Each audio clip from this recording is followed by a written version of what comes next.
Hey guys WhatsApp, আজকের এই ভিডিওতে আমরা কথা বলবো বাবু সোনার অফিসিয়াল ট্রেলারটাকে নিয়ে। এবং এই সিনেমাটা প্রডিউস করছে এসকে মুভিস এবং তাদের যে বড় স্লেটের মধ্যে এটাও ইনক্লুডেড ছিল।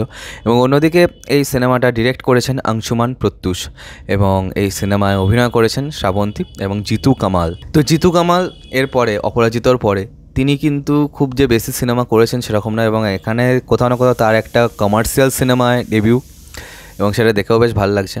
এবার সেটা কীরকম হয়, কারণ যখন অংশুমান প্রত্যুষকে আমরা ডিরেক্টর হিসেবে দেখছি তখন কিন্তু কোথাও না কোথাও একটুখানি হলেও ভয় হয়ে যায়, কারণ কি অংশুমানের কাজ কিন্তু অতখানিও ভালো নয়।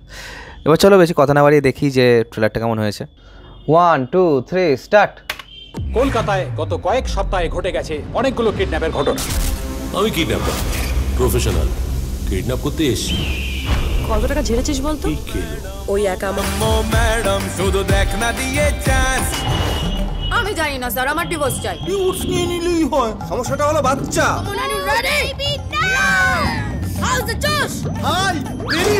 আমি তো ছোট্ট, আমি কি অত কিছু বুঝি? বলে নাম বলো, নাম। আরে তুমি তো মাঝখান থেকে ভিশুমকে তুলে নিয়ে বেশ করেছি। কাকে কিডন্যাপ করতে হবে? আমার ছেলেকে। উনি ওনার ছেলেকে তুলতে আমাকে পাঠাচ্ছেন? তুলতে পাঠাচ্ছি না, আনতে পাঠাচ্ছি, আনতে। সত্যি international. Coin, good girl. To catch an Indian, behave like an Indian. বাচ্চাটার বাবার কাছে রিটার্ন যাবে। না না, মার কাছে যাবে। তুমি কেন ওরকম একটা ফেরোজের ছেলেকে পাঠালে আমার ছেলেকে তুলে আনতে? আর তুমি? আমার অন্য প্ল্যান আছে। আপনার বাবা একজন স্মাগলার, মার্ডারার। আমার বাবা ক্রিমিনাল, সেটা আমি বিশ্বাস করি না। তুমি যে ঘরে কে তা জানতো। কি না সরি, Okay, এতটা হালকা ভাবিনিস না। আর ধরা পড়লে খতম, টাটা, বাই বাই। খেলা হবে এক।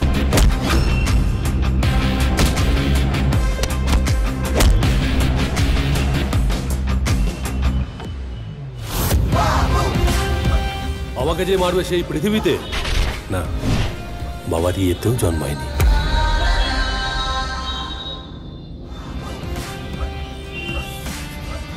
কি ট্রেলার ভাই!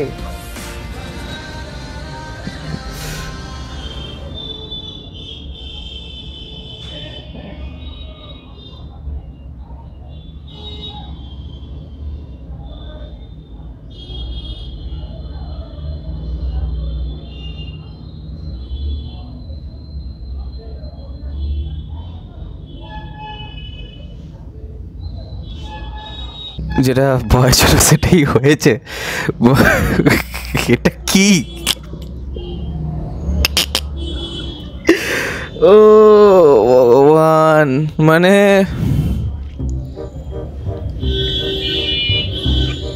প্রথম কথা যেভাবে ট্রেলারটা কেটেছে, পুরো সত্যি কথা বলতে কি আমার 2008-9 ওই সমস্ত সময়ের কথা মনে পড়ে গেল। ফাট করে একটা গান শুরু হয়ে যাবে, সেখান থেকে সিনেমার কিছু সং, এবং অন্যদিকে যে ট্রেলারের মধ্যেও কিন্তু একটা পিচ থাকে, কখনো লো পিচ হয়, কখনো হাই পিচ হয়। এখানে কিন্তু সেরকম কিচ্ছু নেই ভাই।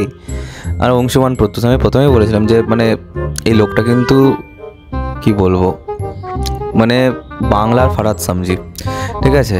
এর আগে জিতকে নিয়ে প্যান্থার, হিন্দুস্তান মেরি জান, বাজির মতো সিনেমা করেছে, SOS কলকাতা করেছে। তো মানে খুবই ফালতু। এবং অন্যদিকে সাগনিক, পায়েল, মানে সমস্ত ভালো ভালো অভিনেতাদেরকে কিন্তু এরা রেখেছে, কিন্তু কাউকেই মানে ঠিক ভালো লাগছে না। এবার সোশ্যাল মিডিয়ায় যে সমস্ত জোকস ঘোরাফেরা করে, ওরা ভেবেছে যে মিম কালচারটাকে যদি আমরা এর সাথে ইনকর্পোরেট করাতে পারি তাহলে খুব হাসি পাবে। কিন্তু আদতে সেটা কিন্তু হচ্ছে না এবং খুবই ফালতু লাগছে দেখে। মানে এই সিনেমাটা কেউ আদৌ দেখতে যাবে? মানে স্যাটেলাইটে এলেও কি কেউ দেখবে? এটা কিন্তু বিরাট বড় একটা প্রশ্ন। তার এরকম সিনেমা বানানোর আগে মাথায় এটা রাখা উচিত ছিল। এবং এর মধ্যে কিন্তু মেটানিয়াসও আছে। এখানে বলছে তুমি যে ঘরে কে তা জানতো, মানে পর্দা সত্যজিতের মুখে সত্যজিতের সিনেমার গান হচ্ছে। তো এটা যদি অর্গানিক্যালি হতো তাহলে কিন্তু বেশ ভালো হতো, কিন্তু এখানে একদম ওয়ার্ক করছে না ব্যাপারটা। তো চলো আজকে আমাদের ভিডিওটা এখানেই শেষ করলাম। আর আরেকবার দেখে আমি হাসতে চাই পার্সোনালি, তোমরাও দেখো। আর তোমরা বলো কমেন্টে যে কেমন লেগেছে তোমাদের বাবু সোনা ট্রেলার। আর সাবস্ক্রাইবটা প্লিজ করে দাও যাতে আমার সাথে তোমাদের আবার দেখা হয়। Bye bye.